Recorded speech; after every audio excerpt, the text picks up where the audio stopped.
ભગવાન વિષ્ણુજીએ, લક્ષ્મીજીએ કૈલાસમાં ભગવાન શિવ અને સતીનું સુંદર સ્વાગત કર્યું છે.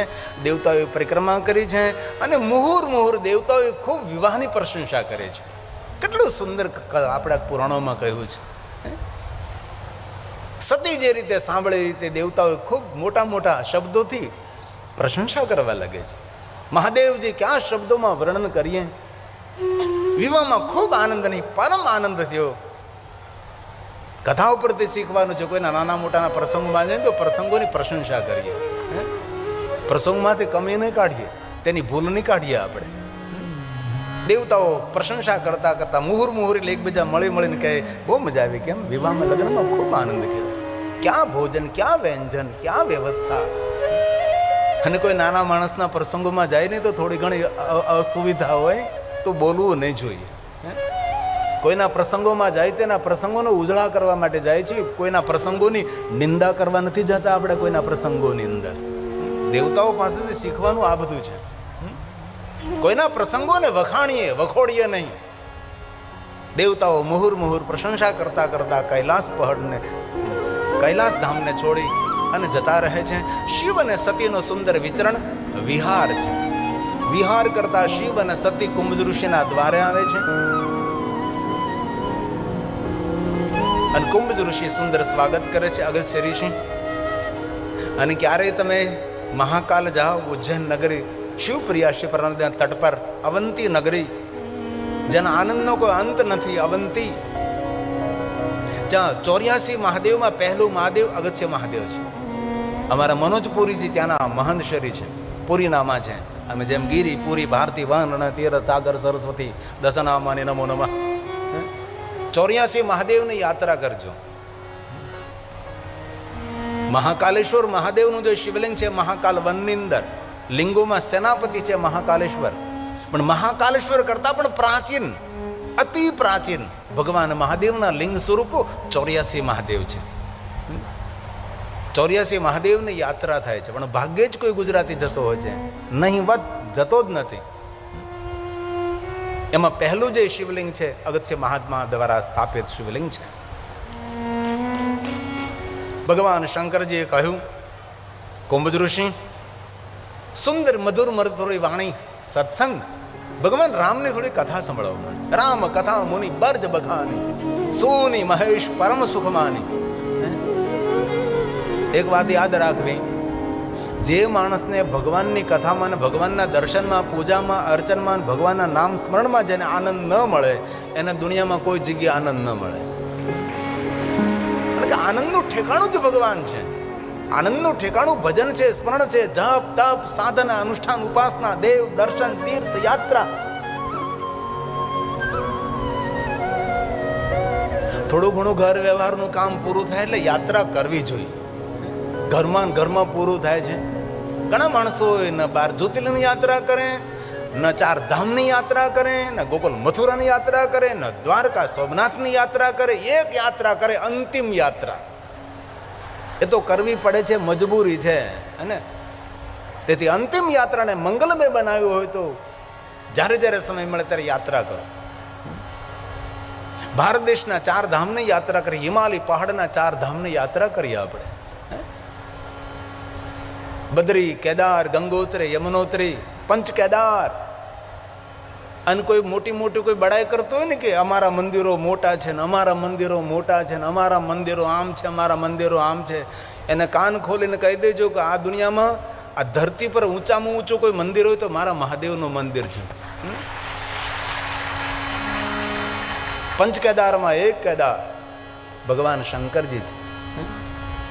પંચ કેદાર છે. પંચ કેદારનો અદ્ભુત મહિમા છે.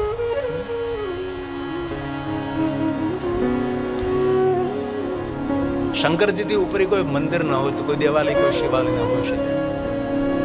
ભગવાન શંકરજીએ કહ્યું કે મને કથા સંભળાવો. કુંભજીએ કથા સંભળાવી છે. ઋષિ પૂછી મને હરિભગતી સુહાઈ. અંતે કહ્યું, હે કુંભજ ઋષિ, કહત સુનત. અરે કુંભજ ઋષિએ ભગવાન શંકરજીને વિદાય, મુનિસને વિદા માગી ત્રિપુરારી. ભગવાન શિવ અને સતી કુંભજ ઋષિને પ્રણામ કરી યાત્રા કરે છે રામજીનું દર્શન થાય, સાથે લક્ષ્મણજી છે. રામજી સુંદર લીલા કરી રહ્યા, ત્રેતાયુગ ચાલી રહ્યો છે. જાણ જાણ પાન પાનને પૂછી રહ્યા છે, સુંદર રુદન કરી રહ્યા છે, દિવ્યતાથી ભરપૂર જેમની લીલા છે. ભગવાન શંકરજીએ દર્શન કર્યું છે. ભગવાન મહાદેવે જય જયકાર કર્યો. સતીના મનમાં સંશય થયો છે કે વિશ્વ આખું જેનો જય જયકાર કરે, વળી એ વિશ્વનાથ કોનો જય જયકાર કરે છે. સતીના મનમાં સંશય થયો. ભગવાન શંકરજી સમજી ગયા છે. સતીના મનમાં સંશય થઈ રહ્યો છે. ભગવાન સ્વયં શિવ કહે છે, સતી હું જાણું છું આપના મનમાં ભગવાન રામ પર તે સંશય છે. ભગવાન વિષ્ણુના અંશ છે. એમના રૂપ સ્વરૂપે સુંદર ધરતી પર વિચરણ કરી રહ્યા છે. આ ધરાનું મંગલ કરી રહ્યા છે, જગતને પાવન કરી રહ્યા છે. તમારા સંશયને દૂર કરવા માટે જાઓ, તમે પરીક્ષા કરો, પણ વિવેકનું જતન કરજો. અને સતી ગઈ, સીતાનું રૂપ લીધું છે, રામની સામે ઉભા રહે છે. ભગવાન રામજી, શ્રી રામ અને સતીનો સુંદર સંવાદ છે. શિવ મહાપડ અંતર્ગત બંને સુંદર સંવાદ, એટલા સુંદર સંવાદ. સતીએ કેટલા પ્રશ્નો કર્યા છે ભગવાનને. રામજી વિવેકપૂર્ણ સતીને તેના ઉત્તરો આપ્યા છે. તેને આખી પૂરી કથા છે. શિવ મહાપડ ગ્રંથમાં અનંત કથાઓ છે. અંતે સતી આવે છે. ભગવાન શંકર પૂછે, સતી પરીક્ષા કરી, કછોલા પરીક્ષા લેની ગોસાય. ભગવાન શંકર સમજી ગયા છે સત્ય. ભગવાન રામનું દર્શન કરીને આવે છે અને સતી જૂઠું બોલે છે. ભગવાન શંકરજી મન હિ મન સતીનો ત્યાગ કર્યો છે. દેવતાઓએ જય જયકાર કર્યો છે. સતી પૂછવા લાગે, શંકર ભગવાન તમારો જય જયકાર શા માટે દેવતાઓ કરે? શંકરજી મૌન રહ્યા છે. કૈલાસ જઈને આપણે બધી વાતો કરશું. શિવ અને સતી કૈલાસ પહોંચે. સતી પૂછે, પહેલાં ભગવાન મહાદેવજી ધ્યાનસ્થ બને. 87,000 વર્ષો વીતી જાય. અંતે સતી ક્ષમા માગે છે. ભગવાન શંકરજી નેત્ર ખોલે છે. સતીને કહે, મારી સામે બિરાજો, હું તમને સુંદર પ્રભુની કથા કહું. લગે કહન હરિકથા રસાલા. ભગવાન શંકરજી કથાનો પ્રારંભ કરે છે. સતી કથાનું શ્રવણ કરે છે. તે સમય તે હિ કાલ પ્રજેશ નગરમાં દક્ષ મહારાજે યજ્ઞ કર્યો છે. યજ્ઞમાં સૌને આમંત્રણ છે, નિમંત્રણ છે, પણ શિવને નિમંત્રણ નથી, એટલે સતીને પણ નથી. દેવતાઓ જવા લાગે છે. સતી પ્રશ્નો કરે છે કે ભગવાન મહાદેવજી, આ દેવતાઓ ક્યાં જાય છે? શંકરજી કહે, સતી કોણ ક્યાં જાય ને કોણ ક્યાંથી આવે ને કોણ શું કરે છે, એમાં જીવન પણ ઓછું પડી જશે. તેથી પ્રભુની કથા સાંભળો. ને આપણા સૌનો આવી જ હાલત છે. કોણ ક્યાં જાય ને કોણ શું કરે છે ને કોણ આમ કરે ને તેમ કરે. દુનિયા આખીની પંચાયત કરવાવાળા માણસો આપણે એટલે તમે મંડપમાં બેઠા નહીં, તમે સૌ તો ડાયા માણસો છો. પહેલાં તો કોઈની નિંદા કરવા માટે કોઈના ઘરે જવું પડતું હતું. નિંદા કરવા માટે કોઈના ચોરે જવું પડતું હતું. કોઈના પગથિયે બેસવું પડતું હતું. કોઈની નિંદા કરવા માટે કોઈ માણસને મળવું પડતું હતું. હવે તો લોકો ઓનલાઈન નિંદા કરે છે. એ રસોઈ બનાવતા નિંદા કરતા હોય છે. અરે ભાઈ, નિંદા સમાન કોઈ પાપ નહીં, સત્સંગ સમાન કોઈ પુણ્ય નહીં. જો જીવનને સુંદર બનાવવું હોય અને તમારે રોજ માટે સુંદર રહેવું હોય તો કોઈની ગંદી વાત ના કરવી, કોઈની નિંદા ન કરવી. એટલી પ્રતિજ્ઞા તો કરી. દુનિયા સુધરે કે ન સુધરે, પણ આપણે જેટલા જગા બાપાના સાનિધ્યમાં બેઠા એટલા જો સુધરી જાય તો આપણી દુનિયા તો દિવ્ય બની જાય. બીજાની બનવી હોય તો બને, પણ આપણી દુનિયા તો દિવ્ય બને જ. આજથી આપણે તમાકુ ખાવાનું છોડી દઈએ, માવો ખાવાનું છોડી દઈએ, બીડા ફૂંકવાનું છોડી દઈએ, આપણે નહીં ખાવાનું છોડી દઈએ, કોઈ વ્યર્થ વાતો છોડી દઈએ, વ્યર્થ વિચારો છોડી દઈએ, તો કેટલો જીવનનો સમય તમને આનંદ કરવા માટે મળે છે. ભગવાન શંકરજીએ સતીને કહ્યું, કથા સાંભળો, નહીં મને કહો ક્યાં જાય. શંકરજી પૂરી વાત કરી કે તમારા પિતાએ થોડું સમજવામાં ભૂલ કરી છે, મેં અનાદર નથી કર્યો, તો પણ એવું સમજી બેઠા છે કે શંકરજી મારું અપમાન કર્યું છે. અપમાન કરવું મારો સ્વભાવ જ નથી. અને પૂરા શિવજીના ચરિત્રમાં મહાદેવે કોઈ દિવસ કોઈનું અપમાન નથી કર્યું. મહાદેવે કોઈ દિવસ કોઈના માટે કપરા શબ્દો નથી બોલ્યા. શંકરજી જેવા કોઈ દુનિયામાં દેવ નથી. ગુણાતીત, ગુણાધાર, ગુણબીજ એ શિવ છે. પૂરી દુનિયાની પૂરો વિશ્વ ભેગો થાય તો પણ શંકર ભગવાનમાંથી એક પણ દુર્ગુણ કોઈ શોધી ન શકે એવા શંકર ભગવાન છે. ભગવાન શંકરજી સોના, ચાંદી, હીરા, મોતી, શ્વેતાંબર, પિતાંબર, લીલાંબર પહેરીને શિવજી શ્રેષ્ઠ નથી. શિવજી પોતાના ગુણોથી શ્રેષ્ઠ છે. શિવજી પોતાના સમર્પણ, તપ, સાધના, યોગ સાધના, આદિ યોગી ભગવાન શિવ, એમથી જ ભગવાન શિવજી દિવ્ય છે. ઉદારતાથી ભગવાન શિવ મહાન છે. કંજૂસ માણસ કોઈ મહાન ન બની શકે. ઉદાર માણસ હંમેશા મહાનતાને પ્રાપ્ત કરી શકે છે. શિવજીએ ના કહી સતી નથી જવું, તો પણ સતી જવા માટે તૈયાર થયા. અગણિત ગણોને સતીની રક્ષા માટે પ્રજેશ નગરમાં મોકલે છે ભગવાન શંકરજી. અગણિત ગણો અને સતી પ્રજેશનગરમાં પ્રવેશ કરી છે. નગરના માણસો અપમાન કરવા લાગે, નગરના માણસો અનાદર કરવા લાગે, સતીને જોઈને નહીં બોલવા જેવા શબ્દો બોલવા લાગે. નગર એનું એ છે, સતી એની એ છે, રસ્તા હોય તેના તે છે, નગરના માણસો પણ તેના તે છે, પણ વ્યવહાર બદલી ગયો છે. અને યાદ રાખો, સમાજમાં તમને બહુ ફૂલના હાર લોકો પહેરાવા લાગે ને, ત્યારે ફૂલના હાર પહેરાવનારા માણસો તો આપણને હાર અપાવવા માટે સામે ઉભા હોય છે. એ જ નગર હતું. દક્ષપુત્રી સતી જ્યારે તપ કરીને આવે ત્યારે નગરના લોકો પુષ્પની વૃષ્ટિ કરતા હતા. એ સતી છે. અમારા રાજાની પુત્રી તપસ્યા કરીને આવે છે, અમારા નગરનું ગૌરવ છે. સતીનો જય જયકાર. સતી જે માર્ગમાં જતી હતી પુષ્પની વૃષ્ટિઓ થતી હતી. એ જ નગરના લોકો છે. આ એ જ નગરના રોડ છે, એ જ નગરના રસ્તાઓ, એ જ દક્ષ મહારાજની નગરી. એ સતી છે, કોઈ બદલ્યું નથી. વ્યવહાર બદલી ગયો છે. અને માણસનો વ્યવહાર ક્યારે આપણા પ્રત્યે બદલે એનું કાંઈ નક્કી નહીં. એટલે દુનિયાની વાહ સામે બહુ જોવું નહીં, અને કોઈ આપણા માટે ગંદા શબ્દો બોલે તો પણ જોવું. પણ એક વાત મહામંત્રની જેમ યાદ રાખજો, ક્યારે આપણી નિંદા કોઈ કરે, આપણા માટે ક્યારે ગંદા શબ્દો બોલે, તો આપણા માટે ગંદા શબ્દો નથી બોલતો, એ આપણા માટે નિંદા નથી કરતો, એના બાપ દાદાની ઓળખાણ આપે છે કે અમારા બાપ દાદાએ આવા સંસ્કાર અમને આપ્યા છે. બધા જ આવી રીતે બોલવાના સંસ્કારો અમને આપ્યા છે. એના બાપ દાદાની ઓળખાણ, તેના ખાનદાનની ઓળખાણ છે. ડાયો માણસ કોઈ દિવસ બીજા માટે નબળું ના બોલે. સતીનો અનાદર થયો છે, તો પણ સતીનો પગ ભારે થયો. પિતાના આંગણે જાય છે. માં વીરણી પોતાની પુત્રીની રાહ જોવે છે, કારણ કે માં છે ને, દીકરી સાસરે ગઈ હોય તો માને દીકરીની બહુ ચિંતા હોય. માને તો દીકરીની ચિંતા હોય, પણ માં કરતા 10 ગણી ચિંતા દીકરીના બાપને હોય છે. અને તમારા ઘરમાં કોઈની દીકરી પુત્ર વધુ બનીને આવ્યું હોય ને, અને એ પુત્ર વધુને જ્યારે દુઃખ આપો છો ને, ત્યારે એ દીકરીનો નિહાપો લાગે કે ન લાગે, પણ એના બાપનો નિહાપો જરૂર લાગે છે. આપણું કુળ ઉજ્જડ થઈ જાય છે.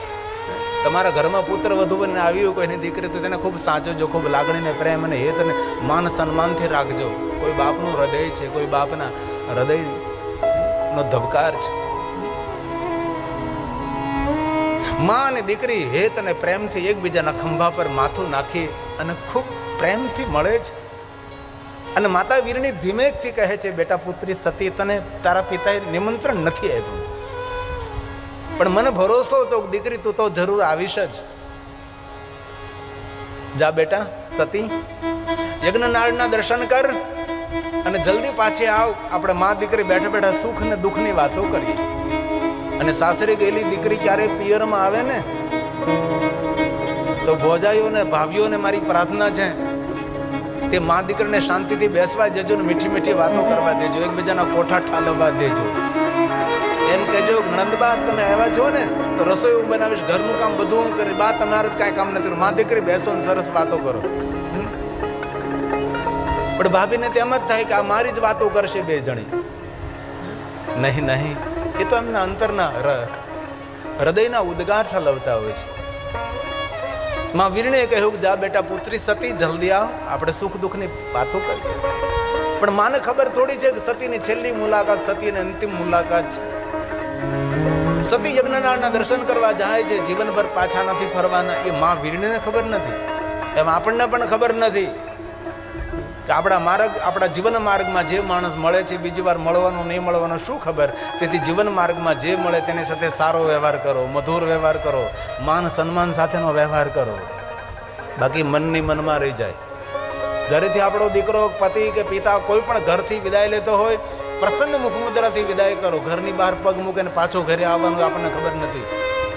રાત્રે પોતપોતાના ઓરડામાં સુવા જાઓ, દરેક સાથે સમાધાન કરી લો, ક્ષમા યાચના કરી લો, વાતનું વાવેતર ન કરો.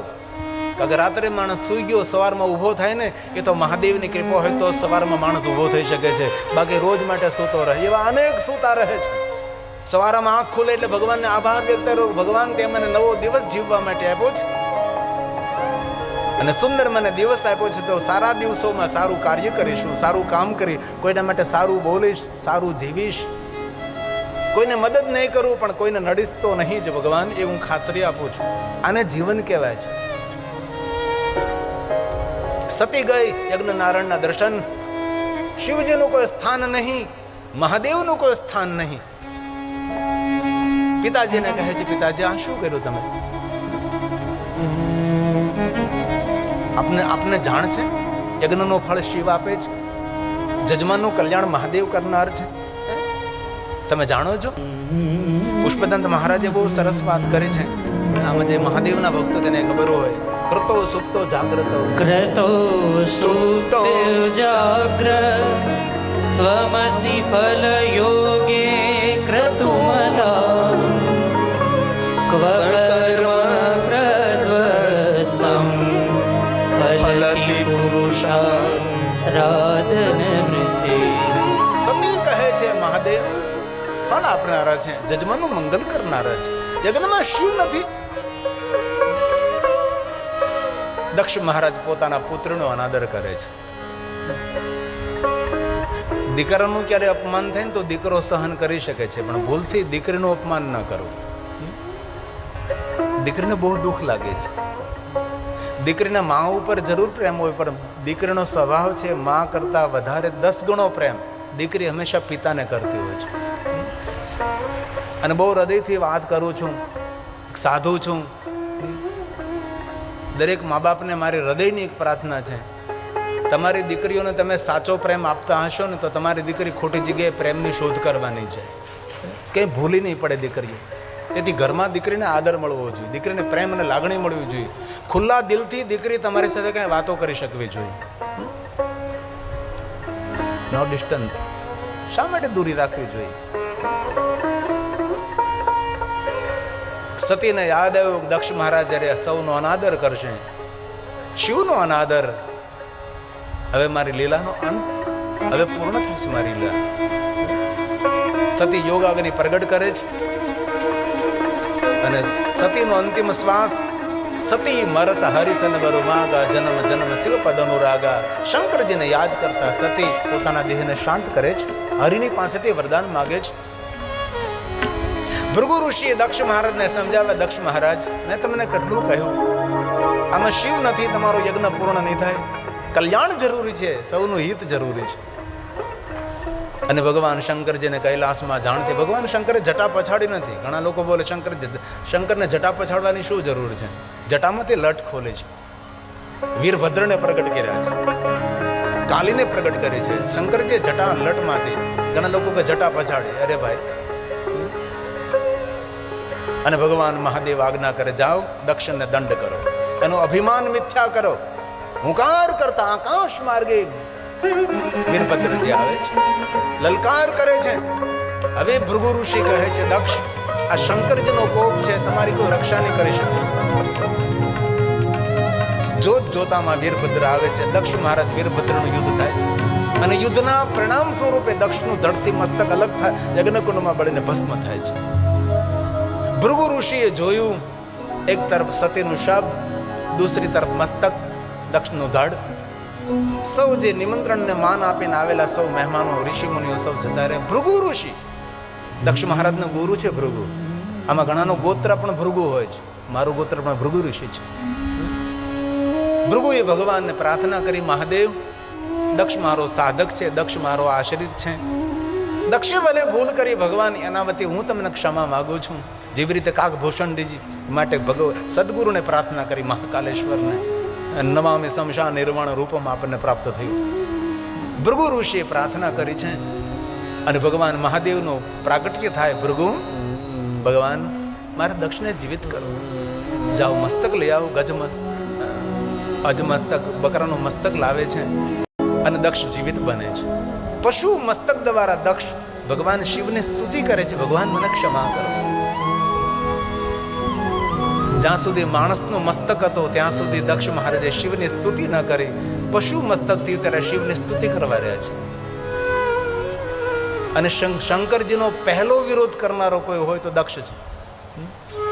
વિષ્ણુની પદ્મનાભ પ્રતિમાનું આવરણ કરવાનું હતું, અનાવરણ મૂર્તિનું કરવાનું હતું. પદ્મનાભ વિષ્ણુના નાભીમાંથી કમલ પ્રગટ થઈ રહ્યું છે એવી એક સુંદર પ્રતિમા પહેલી દક્ષ મહારાજે નિર્માણ કરી. ઋષિઓને મૂર્તિનું આવરણ કરવા માટે નિમંત્રિત કર્યા અને જ્યારે પડદો પટ ખોલવામાં આવે છે, ઋષિ મુનિઓ બધા નીચે જોઈ જાય છે. ત્યારે દક્ષ મહારાજ કહે છે, ઋષિ મુનિઓ પદ્મનાભ મારા ઈષ્ટ ભગવાન વિષ્ણુની પ્રતિમા છે.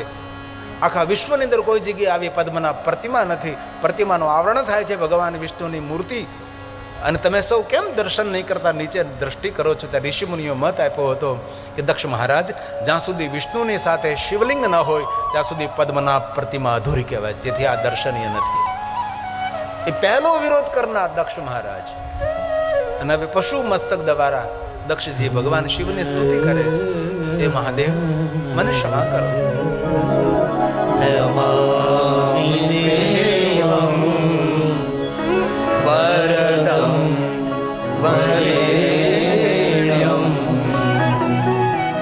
નમામિ દેવં ચ સદા સનાતનં નમામિ દેવાદિમપીશ્વરં હરં નમામિ શંભો જગદેકવંદો નમામિ વિશ્વેશ્વર વિશ્વરૂપં સનાતનં બ્રહ્મ નિજાત્મરૂપં નમામિ સર્વં નિજભાવગમ્યં વરં વરેણ્યં વરદં નતોસ્મી વરં વરેણ્યં વરદં નતોસ્મી. ભગવાન શિવજી કહે, દક્ષ મહારાજ, વરદાન માગો. અપરાધ કર્યો છે તો કે વરદાન માગો. જેને આરાધન કર્યું એને તો વરદાન માગવાનું કહે. હવે અપરાધ કર્યો હોય તેને વરદાન માગવાનું કહે છે. વરદાન માગવાનો કોનો અધિકાર? જેને આરાધન કર્યું છે. આને તો અપરાધ કર્યો છે. એ શિવ છે. અને એક વાત યાદ રાખજો હૃદયથી, મહાદેવથી ડરવાની જરૂર નથી. ક્યારેય પણ શિવજીના દરબારમાં કાંઈ પણ આપણાથી ભૂલ થઈ જાય, મારો શંકર દંડ ના આપે. ક્ષમાની મૂર્તિ છે શંકર, ક્ષમાની મૂર્તિ. ક્ષમાનું ધામ છે. એક ભૂલો નહીં કરવી નહીં જોઈએ, પણ એક ભૂલની હજારો હજારો ભૂલો થઈ જાય. શંકરજી કોઈ દિવસ કોઈને દંડ ના આપે. એ મહાદેવ છે. અને શંકરજીથી ડરાવે લોકો. ક્યારેય પણ મહાદેવના દરબારમાં ક્યારેય પણ અરે અજાણતા મહાદેવની પૂજા કરી પેલા રુદ્ર નામના ભીલે, જે મહાશિવરાત્રના મહાત્માની કથા છે. અરે તામિલી ગ્રંથોમાં તો એવી એવી ભગવાનની કથા છે, કથા સમજવા માટે આપણી બુદ્ધિ અટકી જાય છે. આવી રહસ્ય ભરેલી કથાઓ છે. આ શિવ છે. ક્ષમા નિધાન છે, ક્ષમાનું ધામ છે. અને વીર કોને કહેવાય? શત્રુઓને ક્ષમા આપે. આને વીર કહ્યો છે. ક્ષમા ભૂષણમ, વીર ભૂષણમ ક્ષમા. ક્ષમા માફ કરી દે, હાલ્યા કરે, થયા કરે. અનેક વસ્તુ યાદ રાખવી. કોઈ આપણું ખરાબ કર્યું હોય ને, ભગવાનને પ્રાર્થના કરવી, અને ભગવાન સારું કરજો. અને એટલી વાત દિલ ખોલે યાદ રાખજો, જ્યારે કોઈના માટે આપણે ખરાબ વિચારી રહ્યા છીએ, ત્યારે એમનું તો ખરાબ થાય કે ન થાય, પણ આપણું તો ખરાબ થવાની શરૂઆત થઈ જાય છે. તેથી જો સુખી થવું હોય તો સૌ માટે સારું વિચારવું. આપણા શત્રુઓ હોય એના માટે પણ સારું વિચારો. હવે શંકર ભગવાન એ જ કહેવા માંગે છે. દક્ષ મહારાજને કહે છે, દક્ષ, આજે એક વાત મહામંત્રને જેમ યાદ રાખજો. જેવો વર્તાવ આપણે બીજા સાથે કરીએ છીએ એવો વર્તાવ આપણા માટે ફલિત થાય છે. તે સૌ માટે સારો વ્યવહાર કરો. કોઈને દુઃખ થાય એવો વ્યવહાર આપણે ન કરવો જોઈએ. કોઈને દુઃખ થાય તેવા શબ્દો ન બોલવા જોઈએ. આ શ્લોક મહાદેવ બોલ્યા છે. પરમ યમ યમ વાવિસ્મરણં ભાવં પરમ દેવેષ્ટિ પરેશાન. ભગવાન શંકરજી કહે છે, પરમ દેવેષ્ટિ પરેશાન. ભગવાન મહાદેવ કહે છે. આ દક્ષ મહારાજને કહ્યું છે, હે દક્ષ, જેવો વર્તાવ બીજા સાથે કરશું એ વર્તાવ આપણા માટે ફલિત થશે. એ દક્ષ, આ બ્રહ્માંડનો પ્રારંભ આકાશમાંથી નથી થતો, આ બ્રહ્માંડનો પ્રારંભ પાતાળમાંથી નથી થતો, આ બ્રહ્માંડનો પ્રારંભ કોઈ દિશા અંદિશામાંથી નથી થતો. આ બ્રહ્માંડનો પ્રારંભ જ્યાં તમે ઊભા છો, જ્યાં તમે બેઠા છો, જ્યાં તમારું સ્થાન છે, ત્યાંથી સંપૂર્ણ બ્રહ્માંડનો પ્રારંભ થાય છે. તેથી દક્ષ મહારાજ જે કાંઈ બોલશો એ તમારાથી શરૂ થશે, જે કાંઈ વિચારશો એ તમારાથી શરૂ થશે. તેથી સારું વિચારો, સારું બોલો, સારો વ્યવહાર. આપણે કોઈને શ્રાપ આપીએ ને ત્યારે જેને શ્રાપ આપીએ એનું તો અહિત થાય કે ન થાય ખબર નથી, પણ શ્રાપ આપનારનું તો અહિત એ સમયે થવા લાગે છે. ભગવાન શંકરજી દક્ષ મહારાજને કહે છે, દક્ષ મહારાજ ઓમ નમઃ શિવાય મંત્રનો અર્થ જ એ છે. ઓમ એટલે સમગ્ર બ્રહ્માંડ, નમઃ નમસ્કાર, શિવ અને શિવાય પૂરા બ્રહ્માંડનું કલ્યાણ કરો, પૂરા બ્રહ્માંડનું કલ્યાણ કરો. બ્રહ્માંડના કલ્યાણનો જે ભાવ રાખે છે તેનું સર્વપ્રથમ કલ્યાણ થાય છે. તેથી ઋષિમુનિઓએ આપણે મહામંત્ર આપ્યો છે, સર્વે ભવંતુ, ભારત નહીં, સર્વે ભવંતુ, પૂરું ભવન, સૌને સુખ થાય, સૌનું કલ્યાણ થાય. કેટલી સુંદર વાત કરે છે. સર્વે ભવન્તુ સુખિનઃ સર્વે સંતુ નિરામયા. સૌને આરોગ્ય મળે, નિરામય, સૌને આરોગ્ય મળે, સૌનું સુખ મળે, સૌનું સારું થાય. ઋષિમુનિ ભગવાને શું કહ્યું? નહીં નહીં, તમે કહો એમ ન થાય. સૌને સુખ ન મળે, સૌને આરોગ્ય ન મળે, પણ કોને મળે? દૂસરી પંક્તિ, સર્વે ભદ્રા, સર્વે ભદ્રાણી પશ્યન્તુ, જેનો ભદ્ર ભાવ હોય, ભદ્ર દ્રષ્ટિ હોય, ભદ્ર વાણી હોય, અભદ્ર નહીં, અભદ્ર દ્રષ્ટિ, અભદ્ર ભાવ, અભદ્ર વિચાર, અભદ્ર વાણી, અભદ્ર વ્યવહાર, દુનિયામાં કોઈ તેને સુખી ન કરી શકે. તેથી કહ્યું સર્વે ભદ્રાણી પશ્યન્તુ મા કશ્ચિદ દુઃખમાપ્નુયાત. ભગવાન મહાદેવજી દક્ષ મહારાજને કે દક્ષ મહારાજ આજથી સંકલ્પ કરો, કોઈની સાથે વ્યવહાર ન કરો, આપણા વ્યવહારથી કોઈ માણસને દુઃખ થાય. દક્ષ હાથ જોડીને કહે છે, મહાદેવ એક પ્રાર્થના, મારા જેમ તમારો કોઈ અપરાધ કરે, શું અપરાધ? માતૃ પિતૃ અપરાધ, ગુરુ અપરાધ, ગ્રંથ અપરાધ, તીર્થ અપરાધ, જીવનના દરેક અપરાધોમાંથી મનુષ્ય માત્રને, જીવ માત્રને મુક્તિ આપવા માટે ભગવાન મહાદેવ લિંગ રૂપેણ સતમઃ, ભગવાન શિવ અહીંયા આપ લિંગ સ્વરૂપે પ્રગટ થાવ. અને ભગવાન મહાદેવ દક્ષિણની પ્રાર્થના સાંભળતા જ પોતાનું તેજોમય સ્વરૂપ ગંગાના તટ પર સુંદર સ્થિર કરે છે. અને ભગવાન શંકરજી લિંગ સ્વરૂપે ત્યાં પ્રગટ થાય છે. અને ભગવાન સ્વયં શિવ કહે છે, દક્ષ મહારાજ આપની પ્રાર્થનાથી નિરાકાર પ્રતીક સ્વરૂપે, અંશ સ્વરૂપે પ્રગટ રહું છું, તેથી આ શિવલિંગ તમારા નામથી પ્રસિદ્ધ થશે. તેથી તે શિવલિંગને આપણે દક્ષેશ્વર મહાદેવ કહીએ છીએ. ક્યારેય પણ હરિદ્વાર જવાનો અવસર મળે, હરિદ્વારની બાજુમાં કનખલમાં ભગવાન દક્ષેશ્વર બિરાજે છે. જ્યારે પણ દક્ષેશ્વર મહાદેવનું દર્શન કરીએ, શિવ અપરાધ, માતૃ પિતૃ, સદગુરુ અપરાધ, ગ્રંથ અપરાધ, જીવનના દરેક અપરાધોમાંથી મુક્તિ આપનારું આપણું દક્ષેશ્વર મહાદેવનું શિવલિંગ છે.